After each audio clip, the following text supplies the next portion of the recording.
Ed, how are you? I'm doing great. Yourself? I'm doing very good, Ed. Ed, I got to say, man, I am so excited to see that you are going to get to participate in this tournament. We had just had Scott Coker on, but let me just get your general level of enthusiasm. Is this tournament going to be the Ed Ruth coming out party for MMA? Honestly, I feel like it is. And I just feel like it's great to have like this to actually come out too, actually have something to come out too. What do you mean something to come out? Oh, you mean like this grand stage or something, right? Yeah, just the whole Grand Prix thing surrounding it. You know what's interesting, most guys don't even get that. Go ahead. I'm sorry. No, I was just saying, like, most guys don't even get that opportunity, Yeah, it's true.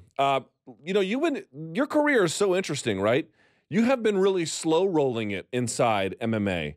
You've been taking tough fights, and you've been doing great. You're undefeated, 6-0, only have the one decision, but you're slowly just putting together experience. Why have you taken this path inside MMA when, I'm going to make up an example here, Aaron Pico is just like screaming to get to the top of the division right away? Because, for me, it was more, I just didn't want to just jump into the sport and then kind of try and coast off of past accomplishments. As an athlete, building myself, I've always been somebody who's been in the process of building myself personally as a human being. And, I never thought that I would just go into MMA and just start fighting the top guys right away. And like that never crossed my mind. I really thought that I'd come into the sport and I'd fight every single person that came across my path.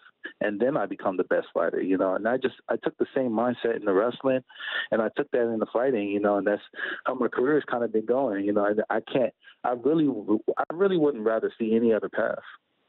Yeah. What's interesting though, is you know this better than I do. You lived it. There has been, I'm going to guess, at least from the outside looking in, Ed, when you have the kind of resume that you did in college, people have probably been wondering, hey man, when are you going to step up and take on somebody with a big name or something? Have people been, like, metaphorically speaking, knocking on your door, asking you to take, really big step ups, maybe a little bit too early? If anything, I'm calling, I'm asking for them.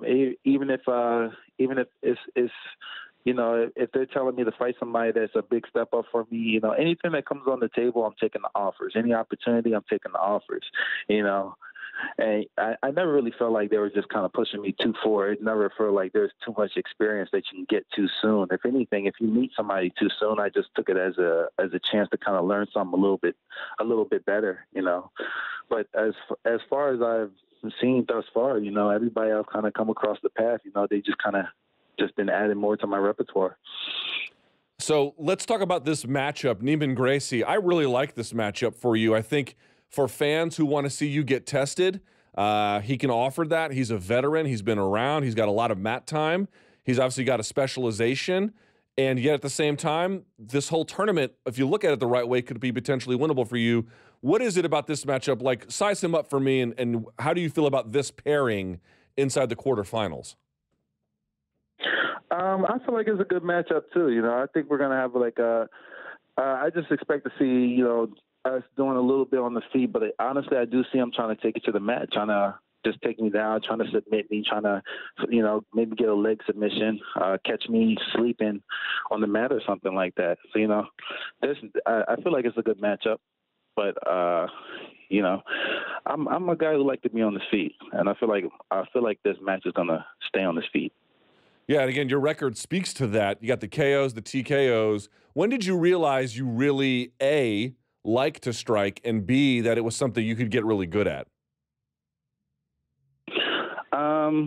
It was actually when I was in college. Really? I was actually sneaking away and going into the boxing gym. And because there was a boxer there, and the guy, I found out he was a national champ, and he found out I was a national champ. So, we were going tit for tat. And, he teach me something and I teach him something. And, the love just kind of grew from there. That's crazy. So you have made conscious decisions, I'm guessing, as you have gotten MMA experience, maybe when you could have taken it down, and at times you have, but I'm guessing you've also decided to strike it out on the feet as a means of testing yourself, getting the experience, right? All those kinds of things. Yeah, and you know, for me, when I saw a fighter is somebody who could fight.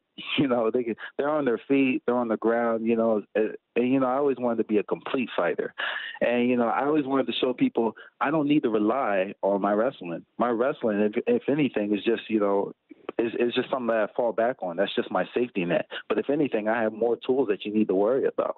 Do you feel like a lot of wrestlers have gotten that wrong coming out of college? I do. I do feel like a lot of wrestlers kind of rely more on the strength and, you know, the physical aspect of it. Because, you know, wrestlers, we're just sturdier human beings by nature just because of what we've been doing for such a long time. And, you know, I feel like some guys kind of rely on that a little bit more so than relying more on their talents and kind of like, you know, flourishing their talents, like building their talents. You know what's crazy about this tournament and the side of the bracket that you're on? If you beat Neiman Gracie, right, you're automatically in a title fight. And if you win that, you then have to defend that. Like if you were slow rolling your career before while you got your feet wet, wow, you are about to hit it into overdrive. This is kind of I don't know if I've ever seen anything like this. You must be thrilled that the title is on the line inside the tournament.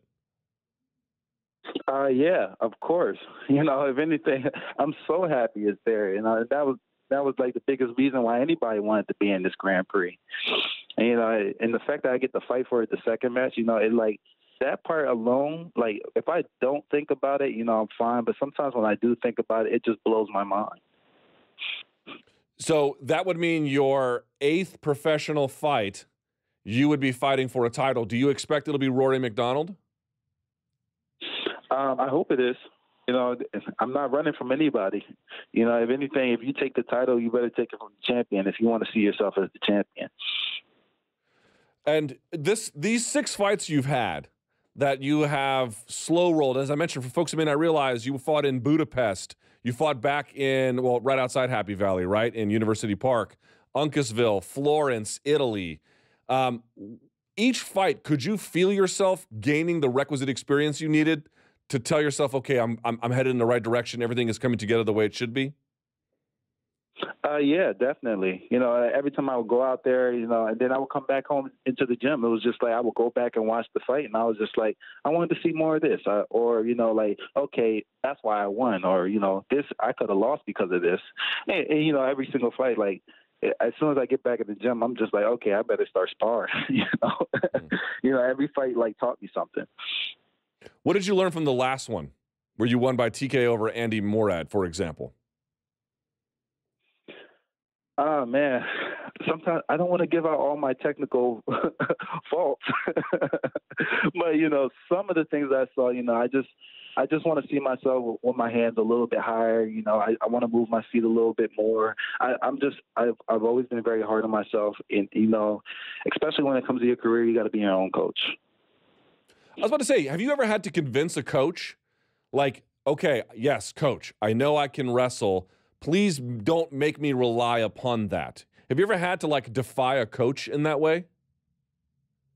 No, not at all. If anything, all the coaches that I've been working with, everybody's kind of been seeing it from my angle as well. They're like, okay, you're athletic, you're fast, you have hands. Definitely let's develop this and keep focusing on it because, you know, they're like the wrestling aspect is good, but as you get into higher and higher and fight, you know, better guys, you're going to see guys with better hands, better feet. Let's talk about the other side of the bracket. Let's play analyst for a second, Ed. Who wins in MVP daily? Who do you think? Oof. I got to go with MVP. His striking it just seems like he's hard to get in on. Daly, it doesn't seem like he has that pinpoint accuracy like MVP does. And I'm sure you saw his last fight, Daly's last fight opposite Fitch. Did you see that? Oh, yeah. Yeah, I did see that. Yeah, he had to deal with a lot of wrestling, and it seemed like he was pretty pissed about it. Well, he's never been one to be shying away from his opinions. All right, so then you have Koreshkov and Lima. Who do you like there? Whew. I don't know. That's a pretty good matchup. They're both pretty solid guys. Lima has good power. Then Koreshkov, he has good kicks, man. It's going to be like a striking match there. I think somebody's definitely going to get knocked out, though. All right. So then you have Lima. I'm going to say Lima, right? So I'll just pick it for you. I'm going to say Lima and MVP. Who wins Lima versus MVP if that permutation happens? Oh, man, that's a tough one. It can go either way. But I'm going to go with MVP on this one. Just wow. Just because he's a striker. Just because he's fast and he's a striker. And I've seen people who move and they don't like getting touched. They're good at avoiding damage, and that's just what I've seen.